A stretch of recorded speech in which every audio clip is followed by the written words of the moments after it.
Hello friends, good morning. Now आज का हमारा टॉपिक है टाइप्स ऑफ कम्युनिकेशन। ये भी हमारा बिजनेस कम्युनिकेशन के अंदर ही आता है। टाइप्स ऑफ कम्युनिकेशन में हम लोग पढ़ेंगे कम्युनिकेशन कितने तरीके का है तो होता है, और फिर उनके क्या बेनिफिट्स हैं, क्या मेरिट्स हैं, क्या डिमेरिट्स हैं, उनके बारे में। तो स्टार्ट करते हैं। Types of communication. देखो, जो भी लोग कम्युनिकेट करते हैं एक दूसरे से, उनके लिए नंबर ऑफ वेज होते हैं, बहुत सारे तरीके होते हैं एक दूसरे से communicate. That depends upon the message, जो डिपेंड करता है मैसेज पे कि मैसेज किस तरह का है, और कॉन्टेक्स्ट पे, कॉन्टेक्स्ट क्या है जहां पे मैसेज भेजा जा रहा है। ठीक है। आप कह सकते हो कि एक मैसेज पे डिपेंड करता है और मैसेज के इन्वायरमेंट पे डिपेंड करता है। टाइप्स ऑफ अब इस हिसाब से हम लोग टाइप्स ऑफ कम्युनिकेशन को दो तरीके से बांट टाइप्स ऑफ कम्युनिकेशन को दो तरीके से बांटते हैं। पहला तरीका है types of communication based on communication channel used, मतलब जो कम्युनिकेशन चैनल यूज होता है उनके आधार पे कम्युनिकेशन के बेसिकली दो टाइप्स हैं, वर्बल एंड नॉन वर्बल। तो पहले हम लोग देखते हैं वर्बल कम्युनिकेशन। वर्बल कम्युनिकेशन का मतलब क्या होता है? देखो, अभी हम लोगों ने जो क्लासिफाई किया है कम्युनिकेशन को, वो बेस्ड ऑन कम्युनिकेशन चैनल, यानी कम्युनिकेशन चैनल के आधार पर। ठीक है। नाउ वर्बल कम्युनिकेशन का मतलब क्या होता है? जैसे देखो, इसमें हमारा दो तरह का कम्युनिकेशन होता है, एक वर्बल और एक non verbal. Verbal communication refers to the form of communication in which message is transmitted verbally, जिसमें मैसेज को वर्बली दिया जाए, मैसेज को वर्बली पास किया जाए एक जगह से दूसरे जगह। यानी इसमें जो कम्युनिकेशन होता है, communication is done by word, यानी वर्ड के द्वारा, वर्ड ऑफ माउथ, या फिर आप जो बोलते हो उससे, या फिर पीस ऑफ राइटिंग, राइटिंग के फॉर्म में, या फिर बोलने के फॉर्म में, मतलब वैसा कम्युनिकेशन जिसमें वर्ड का यूज किया है। अब वर्ड हम बोल के भी दे सकते हैं या लिख के भी दे सकते हैं। किसी भी कम्युनिकेशन का सबसे मेन ऑब्जेक्टिव क्या होता है ना, कि जिस पीपल को आप मैसेज कन्वे कर रहे हो, वह आपके मैसेज को आसानी से समझ सके। जब भी हम बातचीत करते हैं किसी दूसरे से, तो हम ये एज्यूम करके चलते हैं कि जो सामने वाला है वो हमारी बात को अंडरस्टैंड कर रहा है, जो भी हम लोग उन्हें बोलने की कोशिश कर रहे हैं। बट एक्चुअली ऐसा होता नहीं है। जब हम किसी को कुछ बोलते हैं, जैसे हम अगर क्लास में भी पढ़ाते हैं आपको, तो ये एज्यूम करके चलते हैं कि सबको समझ में आ रहा है, या हम जो बातें बोल रहे हैं वो सब कोई ध्यान से सुन रहा है, सबको समझ में आ रहा है। लेकिन क्या प्रैक्टिकली 100% ऐसा होता नहीं है? क्योंकि कोई भी, जितने भी स्टूडेंट्स होते हैं या जितने भी पीपल्स होते हैं, वो ब्रिंग्स देयर ओन एटीट्यूड, वो अपने एटीट्यूड के साथ बैठे होते हैं, अपने परसेप्शन के साथ रहते हैं, अपने इमोशंस के साथ रहते हैं, अपने थॉट्स के साथ, किसी भी टॉपिक के बारे में।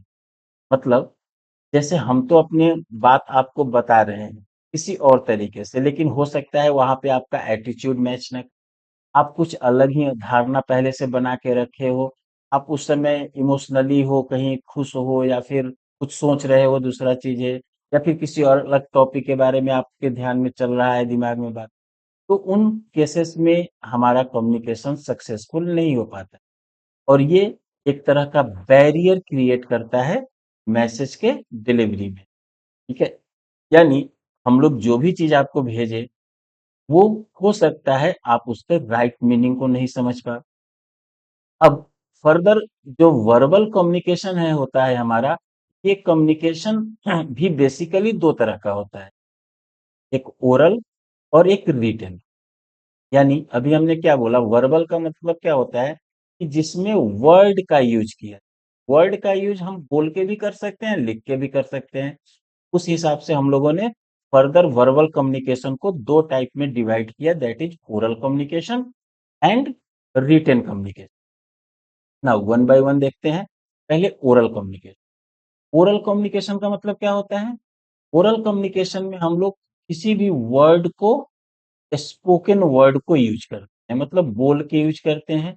इसमें जो कन्वर्सेशन होता है वो या तो फेस टू फेस कन्वर्सेशन हो सकता है, स्पीच हो सकता है, टेलीफोनिक कन्वर्सेशन हो सकता है, वीडियो के माध्यम से हो सकता है, रेडियो के माध्यम से, टेलीविजन के माध्यम से, या फिर इंटरनेट पे कुछ बोल के किया जा सकता है, सोशल मीडिया पे वीडियोज बना के, अ, या रील्स बना के। In oral communication, communication is influence by pitch. जब भी ओरल कम्युनिकेशन होता है तो कम्युनिकेशन के लिए आपके बोलने का पिच बहुत मायने रखता है, वॉल्यूम बहुत मायने रखता है, स्पीड बहुत मायने रखता है, और बोलने की क्लियरिटी कितना है ये बहुत मायने रखता है। क्योंकि सुनने वाला तभी आपकी बात को सुनेगा जब वो आपकी बात को समझ पाएगा। ठीक है? तो इसे हम लोग बोलते हैं ओरल कम्युनिकेशन, जहाँ पे फेस टू फेस या फिर कन्वर्सेशन करके, स्पीच के द्वारा हम लोग कम्युनिकेशन करते हैं। नाउ ओरल कम्युनिकेशन के कुछ एडवांटेजेज हैं, मेरिट्स हैं। जैसे पहला merit, it brings quick feedback. नहीं, इसमें आपको फीडबैक बड़ा क्विक मिलता है। जैसे अभी हमने आपको बोला, अब अभी आप बता दोगे कि आप सबको समझ में आया या नहीं समझ में आया। दूसरा, in a face to face conversation, by reading facial expression and body language. मतलब अगर फेस टू फेस कम्युनिकेशन हो रहा है तो हमारे फेशियल एक्सप्रेशन या फिर बॉडी लैंग्वेज से भी आप बहुत चीजें गेस कर लेते हो कि जो सामने वाला जो बोल रहा है वो ट्रस्ट करने के लायक है। तो ये सारे बेनिफिट्स हैं ओरल कम्युनिकेशन। नाउ स्टिल कुछ डिमेरिट्स भी हैं। सबसे बड़ा डिमेरिट्स क्या है? In face to face discussion, user is unable to deeply think about what he is delivering. जैसे अगर कोई फेस टू फेस कम्युनिकेशन कर रहा है तो वहां पे वो क्या डिलीवर कर रहा है, क्या मैसेज दे रहा है, उसको बहुत डीपली थिंक करना पॉसिबल नहीं है। क्योंकि ओरल कम्युनिकेशन में आपको जवाब उसी समय देना है, उसी समय देना है, तो आप उसको बहुत अच्छे ढंग से, बहुत डीपली थिंकिंग उस पर नहीं कर पाते। तो ये डिमेरिट्स है ओरल कम्युनिकेशन का। अब दूसरा कम्युनिकेशन हम लोग देखते हैं, रिटन कम्युनिकेशन। रिटन कम्युनिकेशन में क्या होता है? यानी कोई भी मैसेज, कोई भी कम्युनिकेशन करना है हमें, कोई मैसेज के दो, जो भी मैसेज देना है, तो रिटन फॉर्म में, रिटन साइन के फॉर्म में, या फिर सिंबल के फॉर्म में हम लोग भेजते हैं। रिटन मैसेज में भी प्रिंटेड हो सकता है, कंप्यूटर पे टाइप कर लिया और प्रिंट आउट निकाल के, या फिर हैंड रिटन हो सकता है।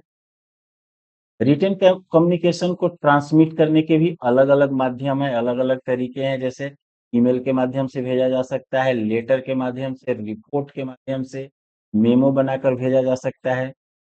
और रिटन कम्युनिकेशन जो होता है वो मोस्टली इन्फ्लुएंस होता है by the vocabulary and grammar used. ठीक है, आप किस तरह के वोकेबुलरी, किस तरह के वर्ड्स का यूज कर रहे हैं, ग्रामर कैसे यूज कर रहे हैं, आपका राइटिंग स्टाइल कैसा है, प्रिसीजन आप कैसे दे रहे हैं, आपके लैंग्वेज की क्लियरिटी कितनी है, इन सब चीजों पर डिपेंड करता है written communication. Still written communication के भी कुछ एडवांटेजेस हैं। पहला, message can be edited and revised many time before it is actually send. मतलब मैसेज को किसी को भेजने से पहले आप उसको एडिट भी कर सकते हो, तो रिवाइज कर सकते हो बहुत टाइम। लेकिन बोलने के समय क्या होता है, ओरल के समय जो बोल दिया सो बोल दिया, नहीं, उस समय हम बहुत ज्यादा चेंज नहीं कर सकते। बट रिटन में हम लोग भेजने से पहले उसको रिवाइज कर सकते हैं, चेंज। पहला बेनिफिट। दूसरा, written communication provides a record. Written communication का एक रिकॉर्ड भी रहता है सारे मैसेज का, कौन कौन सा मैसेज भेजा गया है, या फिर बाद में उसको देखा जा सकता है। ठीक है।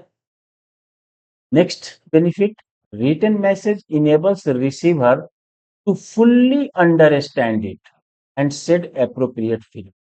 मतलब देखो, अगर हम ओरल कम्युनिकेशन करते हैं तो अभी हमने आपको कुछ बोला, अभी मुझे फीडबैक चाहिए, तो जरूरी नहीं है कि उस समय तक आपको पूरी चीज सही ढंग से समझ में आया हो। लेकिन रिटन मैसेज में क्या होता है कि आपके पास समय होता है, आप उसको अच्छे तरीके से देखते हो, सोचते हो, एक बार में नहीं समझ में आया दोबारा पढ़ते हो। नहीं, जब फुल्ली अंडरस्टैंड कर लेते हो तब आप उसका फीडबैक देते हो। तो ये बेनिफिट्स हैं रिटन कम्युनिकेशन। स्टिल इसके भी कुछ डिसएडवांटेजेस हैं, कुछ डिमेरिट्स हैं। पहला demerit, unlike oral communication, written communication does not bring instant feedback. इस तरह से अगर हम ओरल कम्युनिकेशन करते हैं तो हमें फीडबैक उसी समय मिल जाता है, लेकिन रिटन कम्युनिकेशन में जरूरी नहीं है कि फीडबैक उस समय मिले। फीडबैक में टाइम लग सकता है, फीडबैक हो सकता है ना मिले। नहीं, उसके बाद इट टेक्स मोर टाइम, ये बहुत ज़्यादा टाइम लगता है in composing a written message, मतलब मैसेज को बनाने के लिए, क्योंकि आपको मैसेज टाइप करना होगा या लिखना होगा। फिर लिखने के समय आपको ये भी ध्यान रखना होगा कि सारे वर्ड्स सही है कि नहीं, स्पेलिंग सही है कि नहीं, ग्रामर मिस्टेक तो नहीं है। And number of people struggles for writing ability, बहुत सारे लोगों के पास लिखने का कला जो होता है ना, नहीं हम लोग कहते हैं कि अरे फलाने आदमी को बहुत अच्छा, उसका लिखा हुआ चीज बड़ी आसानी से समझ में आ जाता है। तो जरूरी नहीं है कि सबके साथ ऐसा हो, यानी ये भी पॉसिबल नहीं है कि सारे लोग रिटन कम्युनिकेशन कर सके आसानी से। तो ये भी एक डिसएडवांटेज। नाउ, तो अभी हम लोगों ने क्या पढ़ा? पहला चीज वर्बल कम्युनिकेशन। वर्बल के अंदर दो चीज, ओरल और रिटेन। नाउ, अब हम लोग नेक्स्ट चीज पढ़ते हैं non verbal communication. Non verbal communication क्या होता है? नॉन वर्बल कम्युनिकेशन, जैसे वर्बल कम्युनिकेशन लोगों ने कहा था कि वर्ड का यूज करते हैं, तो अगेन उसका अपोजिट नॉन वर्बल में हम लोग वर्ड का यूज करेंगे। नाउ, नॉन वर्बल कम्युनिकेशन क्या है? ये भी सेंडिंग और रिसीविंग ऑफ वर्डलेस मैसेज, मतलब जिसमें वर्ड नहीं है वैसे message. We can say that communication other than oral and written, जो अभी ओरल और रिटन मैसेज की लोग बात कर रहे थे, उसके अलावा दूसरा किसी तरीके से भेजा जाए मैसेज, तो उसे हम लोग नॉन वर्बल में, जैसे आपके गेस्चर के द्वारा, आपके बॉडी लैंग्वेज के द्वारा, आपके पोस्चर के द्वारा, आपके टोन ऑफ वॉइस के द्वारा, या फिर आपके फेशियल एक्सप्रेशन के द्वारा जो मैसेज जाता है, that is called non verbal communication. Non verbal communication basically all about the body language of speaker. जो भी मैसेज सेंड करने वाला है, जो सेंडर है, के बॉडी लैंग्वेज पे पूरा डिपेंड करता है non verbal communication. Non verbal communication के भी मेनली तीन एलिमेंट्स होते हैं। नॉन वर्बल कम्युनिकेशन के मेनली तीन एलिमेंट्स होते हैं। जैसे सबसे पहला एलिमेंट है इसका अपीयरेंस। तो जो भी स्पीकर होते हैं, उस स्पीकर का अपीयरेंस कैसे है, मतलब उसने ड्रेसिंग कैसा किया है, उनका क्लॉथिंग कैसा है, उनके हेयर स्टाइल्स कैसे हैं, उनका नीटनेस कैसा है, वो किस तरह के कॉस्मेटिक्स यूज कर रहे हैं। नहीं, ये सब भी बहुत मायने रखता है। आप खुद देखोगे कि कोई बहुत अच्छा से कपड़ा पहन के, बहुत अच्छा हेयर स्टाइल हो, एकदम नीट एंड क्लीन हो, उसकी बात को सुनने में आपको ज्यादा मन लगेगा, ज्यादा अच्छा लगेगा। लेकिन अगर कोई स्पीकर ऐसा हो जो आपको जैसे जैसे तैसे कुछ भी पहन के आ गया हो, हेयर स्टाइल कैसा भी हो, तो उनकी बात को आप सुनना भी नहीं चाहोगे, भले ही वो बहुत अच्छा बोले, लेकिन पहले से आपके मन में बैठ जाएगा कि अरे ये क्या, इसे तो कपड़ा पहनने का भी ढंग नहीं है, ये क्या बोले। नहीं। नाउ, दूसरा चीज है सराउंडिंग। सराउंडिंग का मतलब इन्वायरमेंट। इन्वायरमेंट कैसा है, वहां का रूम का साइज कितना है, रूम में लाइटिंग कैसे है, रूम का डेकोरेशन कैसा है, फर्निशिंग कैसा है, ये सारी चीज भी मायने रखता है नॉन वर्बल कम्युनिकेशन। देखो, अभी हम लोगों ने देखा पहला एलिमेंट अपीयरेंस। अपीयरेंस में क्या हुआ? स्पीकर कैसा दिख रहा है, क्लॉथ कैसा पहना है, हेयर स्टाइल कैसा है, ये सब चीजें। सराउंडिंग मतलब रूम साइज कैसा है, वहां पे रूम में लाइटिंग, डेकोरेशन कैसा है, ये सब चीजें। तो ये पहला एलिमेंट था। दूसरा एलिमेंट हुआ बॉडी लैंग्वेज। बॉडी लैंग्वेज में हम लोग देखते हैं उनका फेशियल एक्सप्रेशन कैसा है, गेस्चर कैसा है, या कुछ इन चीजों को हम लोग देखते हैं बॉडी लैंग्वेज। नाउ, गेस्चर और पोस्चर का मतलब क्या होता है? देखो, पोस्चर का मतलब होता है आपकी पोजीशंस कैसे है, मतलब आप कैसे बैठे हो, या फिर कैसे खड़ा हो, कैसे चल रहे हो, ये सारा चीज आता है पोस्चर के अंदर। गेस्चर के अंतर्गत क्या आता है कि आप इशारा किस तरह से कर रहे हो, किसी भी बात को कैसे रिस्पॉन्ड कर रहे हो, कोई भी चीज आप समझा रहे हो, आप कैसा इशारा कर रहे हो, किस तरीके से किस तरीके से मतलब अपना हाव भाव दिखा रहे हो, फेशियल एक्सप्रेशन, तो वो सारे चीज आपके गेस्चर्स होते हैं। नाउ साउंड्स, ये तो हो गया दूसरा एलिमेंट। अब तीसरा एलिमेंट होता है साउंड। साउंड का मतलब वॉइस टोन कैसा है, वॉल्यूम कैसा है, स्पीच कैसा है, स्पीच रेट कैसा है। तो ये सारे नॉन वर्बल कम्युनिकेशन के इम्पोर्टेंट है। उनका अपीयरेंस, कहाँ पे मैसेज पास हो रहा है, बॉडी लैंग्वेज, और फिर साउंड। ठीक है। नाउ हाँ, अगर आप भीमराव अंबेडकर बिहार यूनिवर्सिटी से बीसीए की पढ़ाई कर रहे हो, तो आपके लिए ऑनलाइन कोर्स लॉन्च किया गया है।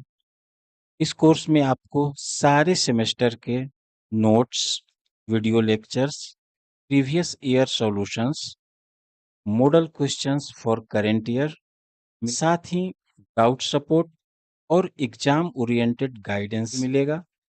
ऐप आप प्ले स्टोर से डाउनलोड कर सकते हैं। इसका नाम PCA tutorial by Prabhat sir है। Thank you. अब नेक्स्ट, अभी इससे पहले हम लोगों ने कम्युनिकेशन को क्लासिफाई किया था based on based on channel, मतलब किस तरीके से भेजना है। अभी कम्युनिकेशन को क्लासिफाई करने का एक और तरीका होता है पर्पस और स्टाइल। यानी कम्युनिकेशन के based on classification of communication based on purpose and style. Purpose मतलब कम्युनिकेशन का उद्देश्य क्या है, या फिर कम्युनिकेशन का स्टाइल कैसा है। उसके आधार पे कम्युनिकेशन हमारा दो तरह का होता है, एक फॉर्मल कम्युनिकेशन और एक इनफॉर्मल। फॉर्मल कम्युनिकेशन का मतलब क्या होता है, जिसमें कुछ रूल रेगुलेशन होते हैं, ठीक है, कन्वेंशंस होते हैं, कुछ प्रिंसिपल्स होते हैं, और उन सब चीजों को आपको फॉलो करना पड़ता है जब भी आप कम्युनिकेट। फॉर्मल कम्युनिकेशन एकदम फॉर्मल वे में कम्युनिकेट किया जाता है या ऑफिशियल स्टाइल में कम्युनिकेट करते हैं, जिसमें बेसिकली प्रोफेशनल सेटिंग्स होते हैं, कॉरपोरेट मीटिंग्स होते हैं, या फिर कोई कॉन्फ्रेंसेस हैं। ये सारे फॉर्मल पैटर्न पे होते हैं। फॉर्मल कम्युनिकेशन में बेसिकली यूज ऑफ स्लैंग और फॉल लैंग्वेज इज अवॉइडेड। मतलब स्लैंग का यूज नहीं करते हैं, स्लैंग मतलब बैड वर्ड्स वगैरह, और फॉल लैंग्वेजेस कुछ गलत तरीके से बोलना, इन सब चीजों को अवॉइड किया जाता है। And correct pronunciation is required. किसी भी वर्ड का करेक्ट प्रोनाउंसिएशन चाहिए होता है, करेक्ट प्रोनाउंसिएशन होना चाहिए। दूसरा है हमारा इनफॉर्मल कम्युनिकेशन। इनफॉर्मल कम्युनिकेशन का मतलब क्या होता है कि informal communication is done using the channel that are in contrast with formal communication. Channel मतलब जो फॉर्मल कम्युनिकेशन के कॉन्ट्रास्ट है। मतलब देखो, फॉर्मल कम्युनिकेशन में क्या होता है ना, हम लोग ऑफिशियल मीटिंग, या जैसे आप किसी अपने से बड़े लोगों से बात करते हो, आप टीचर से बात करते हो, या फिर प्रिंसिपल के सामने जा रहे हो, तो वहां पे जो भी आपका बातचीत होगा वो फॉर्मल तरीके से। इनफॉर्मल का मतलब क्या होगा, just as a casual talk. आप अपने दोस्तों से बात करते हो, नहीं, वो सब क्या होता है, इनफॉर्मल होता है। या फिर आप अपने जूनियर से भी हो सकता है, ऑफिस से बाहर में अगर आप किसी से मिलते हो अपने रिलेटिव के साथ, वहां पे आप इनफॉर्मल रहते हो। हाँ, तो ये इनफॉर्मल मैसेज ज्यादातर सोसाइटियल एफिलिएशंस होते हैं। मतलब सोसाइटी में किस तरह का सोसाइटी में रहे हो, कैसे लोगों से बातचीत करना है, उस तरीके से हम लोग इनफॉर्मल हो members in an organization and face to face discussion. और खासकर इनफॉर्मल, कभी हम फेस टू फेस या वन टू वन डिस्कशन करते हैं, तो इनफॉर्मल कर सकता है। और ये डिपेंड करता है कि सेंडर और रिसीवर का आपस का रिलेशनशिप कैसा, ठीक है। इट हैपेंस एमॉन्ग, मोस्टली ये फ्रेंड के बीच या फैमिली मेंबर के बीच होता है, मोस्टली फ्रेंड्स के बीच और रिलेटिव्स के बीच। इनफॉर्मल कम्युनिकेशन में आप स्लैंग वर्ड का यूज कर सकते हो। स्लैंग वर्ड मतलब थोड़ा मजाकिया अंदाज, या कुछ अटपटा सा, कुछ फॉल लैंग्वेजेज भी कर सकते हो। नहीं, क्योंकि इस तरह का कोई रेस्ट्रिक्शन नहीं होता है। जब आप इनफॉर्मल कम्युनिकेशन करते हो, तो वहाँ पे फॉल लैंग्वेज नहीं करना है, फिर स्लैंग वर्ड्स का यूज़ नहीं करना है। इस तरह का कुछ रेस्ट्रिक्शन वहाँ पे नहीं होता है। यूजुअली इनफॉर्मल कम्युनिकेशन ओरली होता है एंड गेस्चर के द्वारा होता है। ठीक है? इसमें ज़्यादातर गेस्चर्स और ओरली ही किया जाता है। इसमें रिटन वगैरह का कॉन्सेप्ट मोस्टली नहीं होते। ठीक है? तो आज के लिए इतना ही। Thank you.